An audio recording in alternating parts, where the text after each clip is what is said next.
اعوذ باللہ من الشیطان الرجیم، بسم اللہ الرحمن الرحیم۔ السلام علیکم 9th کلاس، کیسے ہیں سب بچے؟ اللہ تعالیٰ آپ کو ہنستا مسکراتا رکھے، زندگی میں کامیاب و کامران کرے۔ جی بچوں، آج ہم ترجمۃ القرآن میں سورۃ النمل کی ریڈنگ اور اس کی ایکسرسائز کریں گے۔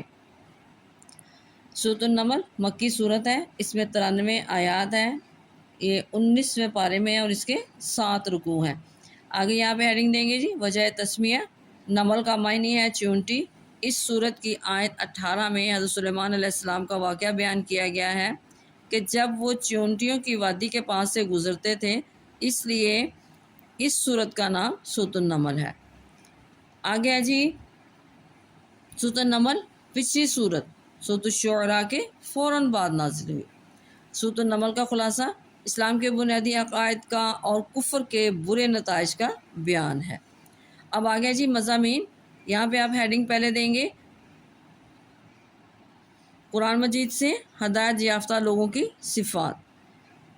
سورۃ النمل کے آغاز میں قرآن مجید سے ہدایت حاصل کرنے والوں کی صفات بیان کی گئی ہیں۔ ارشاد باری تعالیٰ ہے، یہ آیات ہیں قرآن اور واضح کتاب کی جو ہدایت اور خوشخبری ہے ایمان لانے والوں کے لیے جو نماز قائم کرتے ہیں اور زکوٰۃ ادا کرتے ہیں، اور وہی ہیں جو آخرت پر یقین رکھتے ہیں۔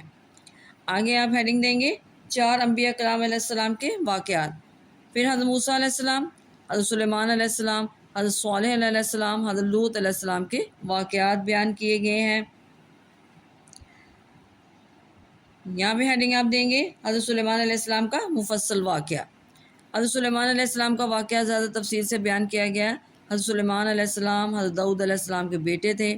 اللہ تعالیٰ نے حضرت سلیمان علیہ السلام کو دولت، حکومت اور شان و شوکت سے نوازا تھا اور بہت سے معجزات عطا فرمائے تھے۔ حضرت سلیمان علیہ السلام اللہ تعالیٰ کے انتہائی شکر گزار بندے تھے۔ آگے جی، قدرت کی نشانیاں۔ کائنات میں پھیلی ہوئی اللہ تعالیٰ کی قدرت کی نشانیاں بہت مؤثر انداز میں بیان کی گئی ہیں، جن سے اللہ تعالیٰ کی وحدانیت اور قدرت ثابت ہوتی ہے۔ ارشاد باری تعالیٰ ہے، بھلا وہ کون ہے جس نے آسمانوں اور زمینوں کو پیدا فرمایا اور تمہارے لیے آسمان سے پانی برسایا، پھر اس کے ذریعے ہم نے اگائے خوشنما باغات۔ تمہارے بس میں نہ تھا کہ تم ان باغات کے درخت اگا سکتے، تو کیا اللہ کے ساتھ کوئی اور معبود ہے؟ آگے آپ ہیڈنگ دیں گے جی، منکرین آخرت کو نصیحت۔ سورۃ النمل کے آخری 2 رکوعوں میں آخرت کا انکار کرنے والوں کو سمجھایا گیا ہے۔ ارشاد باری تعالیٰ ہے، اور کافروں نے کہا، کیا جب ہم اور ہمارے باپ دادا مٹی ہو جائیں گے کیا ہم پھر نکالے جائیں گے؟ یقیناً اس کا وعدہ ہم سے بھی کیا گیا اور اس سے پہلے ہمارے باپ دادا سے بھی۔ یہ تو صرف پچھلے لوگوں کی کہانیاں ہیں۔ آپ خاتم النبیین صلی اللہ علیہ وسلم فرما دیجئے، تم زمین میں چلو پھرو، پھر تم دیکھ لو مجرموں کا کیسا انجام ہوا۔ اس صورت میں قرآن مجید عقیدہ رسالت اور مشرکین کے اعتراضات کا بھرپور جواب دیا گیا ہے۔ آخر میں آپ دیں گے جی، قیامت کے احوال، علامات اور جزا و سزا کا بیان۔ قیامت کی علامات، اس کے دلائل، اس دن کے احوال اور قیامت کے دن اچھے اور برے لوگوں کے انجام کے بیان پر اس صورت کا اختتام فرمایا گیا۔ ارشاد باری تعالیٰ ہے، اور جس دن سور پھونکا جائے گا تو گھبرا جائے گا جو کوئی آسمانوں میں ہے جو کوئی زمین میں ہے، سوائے اس کے جسے اللہ چاہے۔ سورۃ النمل آیت نمبر 847۔ جی بچوں، آگے ہے جی، علمی اور عملی نقاد۔ سورۃ النمل کا مطالعہ کرنے سے جو اہم علمی اور عملی نقاد معلوم ہوتے ہیں ان میں سے کچھ یہ ہیں۔ یہاں پہ آپ پہلے ہیڈنگ دیں گے، اصل کامیابی۔ نماز قائم کرنا، زکوٰۃ ادا کرنا اور آخرت پر یقین رکھنا ہی اصل کامیابی ہے۔ ارشاد باری تعالیٰ ہے، ہدایت اور خوشخبری ہے ایمان لانے والوں کے لیے جو نماز قائم کرتے ہیں اور زکوٰۃ ادا کرتے ہیں، اور وہی ہے جو آخرت پر یقین رکھتے ہیں۔ سورۃ النمل آیت نمبر 3۔ جی بچوں، آگے ہیڈنگ آپ دیں گے، نعمتوں کا شکر۔ حضرت سلیمان علیہ السلام کی طرح ہمیں بھی اللہ تعالیٰ کی نعمتوں کا شکر ادا کرتے ہوئے زندگی گزارنی چاہیے۔ ارشاد باری تعالیٰ ہے، اور انہوں نے حضرت سلیمان علیہ السلام نے عرض کیا، اے میرے رب، مجھے توفیق عطا فرما کہ میں تیری نعمت کا شکر ادا کروں جو تو نے مجھے اور میرے والدین کو عطا فرمائی۔ سورۃ النمل آیت نمبر 19۔ اگلی ہیڈنگ ہے جی اللہ تعالیٰ کا فضل۔ ہماری تمام ذہنی جسمانی صلاحیتیں اور دنیا کی تمام نعمتیں اللہ تعالیٰ کا فضل ہیں۔ ارشاد باری تعالیٰ ہے، جب انہوں نے اس تخت کو اپنے پاس رکھا ہوا دیکھا تو فرمایا کہ یہ میرے رب کا فضل ہے تاکہ وہ مجھے آزمائے کہ میں شکر ادا کرتا ہوں یا ناشکری، اور جو کوئی شکر ادا کرتا ہے تو وہ اپنے لیے شکر کرتا ہے، اور جو کوئی ناشکری کرے تو بے شک میرا رب بے نیاز بڑی عزت والا ہے۔ سورۃ النمل آیت نمبر 73 سے 40 تک۔ آگے جی دعائیں قبول کرنے والا۔ اللہ تعالیٰ ہی لاچار اور پریشان حال لوگوں کی فریاد سنتا ہے، اس لیے ہمیں ہر مصیبت میں صرف اللہ تعالیٰ کو پکارنا چاہیے۔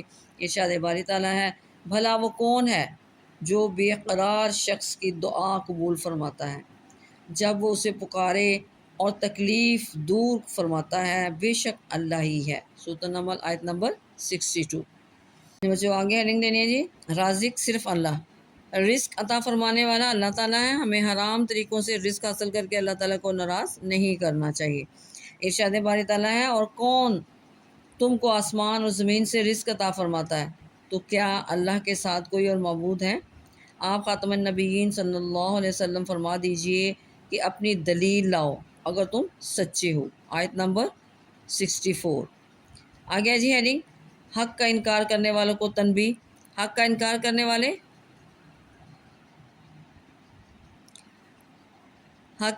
کرنے والے مردوں، بہروں اور اندھوں کی طرح ہیں جنہیں قرآن مجید سے کوئی نصیحت حاصل نہیں ہو سکتی۔ ارشاد باری تعالیٰ ہے، بے شک آپ خاتم النبیین صلی اللہ علیہ وسلم مردوں کو نہیں سناتے اور نہ ہی اپنی پکار بہروں کو سناتے ہیں جبکہ وہ پیٹ پھیرے جا رہے ہوں، اور نہ آپ اندھوں کو راہ پر لانے والے ہیں۔ ان کی گمراہی سے بچا کر آپ تو صرف انہیں سناتے ہیں جو ہماری آیتوں پر ایمان لاتے ہیں، پھر وہی مسلمان ہیں۔ سورۃ النمل آیت نمبر 80 سے 81۔ اگلی ہیڈنگ دینی ہے جی قرآن مجید کے ذریعے تنبیہ۔ دین کی دعوت دینے والوں کو قرآن مجید کے ذریعے لوگوں کو خبردار کرتے رہنا چاہیے۔ ارشاد باری تعالیٰ ہے، اور یہ بھی فرما دیجئے کہ میں قرآن کی تلاوت کروں تو جس شخص نے ہدایت قبول کی تو اس نے اپنے ہی فائدے کے لیے ہدایت قبول کی، اور جو گمراہ ہوا تو اے نبی خاتم النبیین صلی اللہ علیہ وسلم آپ فرما دیجئے میں تو بس برے انجام سے ڈرانے والوں میں سے ہوں۔ سورۃ النمل آیت نمبر 91۔ لاسٹ میں ہیڈنگ ہم نے دینی ہے جی اللہ تعالیٰ ہر عمل سے باخبر ہے۔ ہم جو اعمال بھی کرتے ہیں اللہ تعالیٰ کو ان کی خوب خبر ہے، اور قیامت کے دن ان کا فیصلہ ہو جائے گا۔ ارشاد باری تعالیٰ ہے، اور آپ خاتم النبیین صلی اللہ علیہ وسلم فرما دیجئے تمام تعریفیں اللہ کے لیے ہیں، وہ عنقریب تمہیں اپنی نشانیاں دکھائے گا تو تم انہیں پہچان لوگے، اور تمہارا رب بے خبر نہیں ان کاموں سے جو تم کرتے ہو۔ سورۃ النمل آیت نمبر 93۔ جی بچوں یہ تھی سورۃ النمل کی ریڈنگ۔ جی بچوں اب ہم اس کی ایکسرسائز کرتے ہیں۔ درست جواب کی نشاندہی کیجیے۔ نمل کا معنی مکڑی، شہد کی مکھی، چیونٹی، بلبل۔ اب اس میں صحیح آنسر کیا آئے گا جی؟ چیونٹی۔ سورۃ النمل میں سب سے تفصیلی تذکرہ ہے حضرت صالح علیہ السلام کا، حضرت لوط علیہ السلام کا، حضرت موسیٰ علیہ السلام کا، حضرت سلیمان علیہ السلام کا، تو اس میں صحیح آنسر کیا آیا؟ حضرت سلیمان علیہ السلام۔ دین کی دعوت دینے والوں کو لوگوں کو خبردار کرنا چاہیے، واقعات کے ذریعے، تاریخ کے ذریعے، تازہ خبروں کے ذریعے، قرآن مجید کے ذریعے، تو اس میں صحیح آنسر کیا آیا؟ قرآن مجید کے ذریعے۔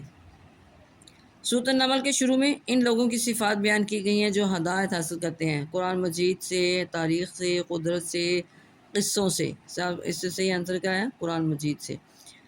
ہمارے اعمال کا فیصلہ ہوگا قبر میں، جنت میں، جہنم میں، قیامت کے دن۔ اب اس میں صحیح آنسر کیا آیا؟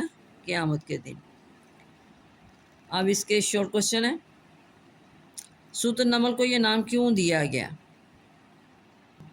تو اس کے آنسر میں لکھیں جی نمل کا معنی ہے چیونٹی۔ اس سورت کی آیت 18 میں حضرت سلیمان علیہ السلام کا واقعہ بیان کیا گیا ہے کہ جب وہ چیونٹیوں کی وادی کے پاس سے گزرتے تھے، اس لیے اس سورت کا نام سورت نمل ہے۔ یہ آپ کے فرسٹ شارٹ کا آنسر آ گیا جی۔ سورۃ النمل کا خلاصہ لکھیے، تو اس کے آنسر میں لکھیں گے سورۃ النمل کا خلاصہ اسلام کے بنیادی عقائد کا اور کفر کے برے نتائج کا بیان ہے۔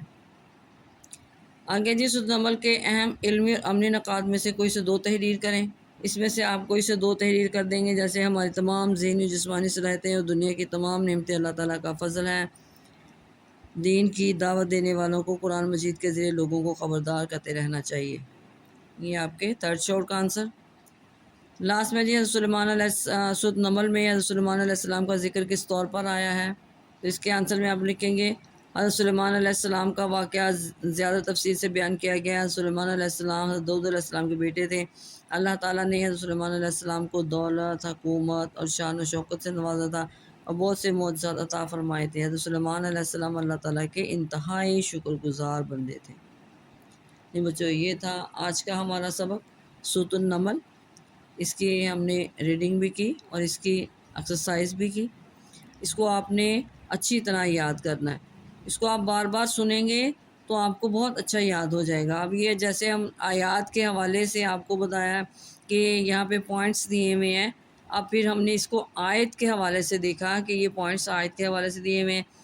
پھر آپ اس کو اپنے دوستوں کے ساتھ زیادہ سے زیادہ شیئر کریں تاکہ وہ بھی اس پر عمل کر سکیں۔ اس کو پڑھیں اور اس پر عمل بھی کریں۔ اپنی دعاؤں میں یاد رکھیے گا۔ اوکے، اللہ حافظ۔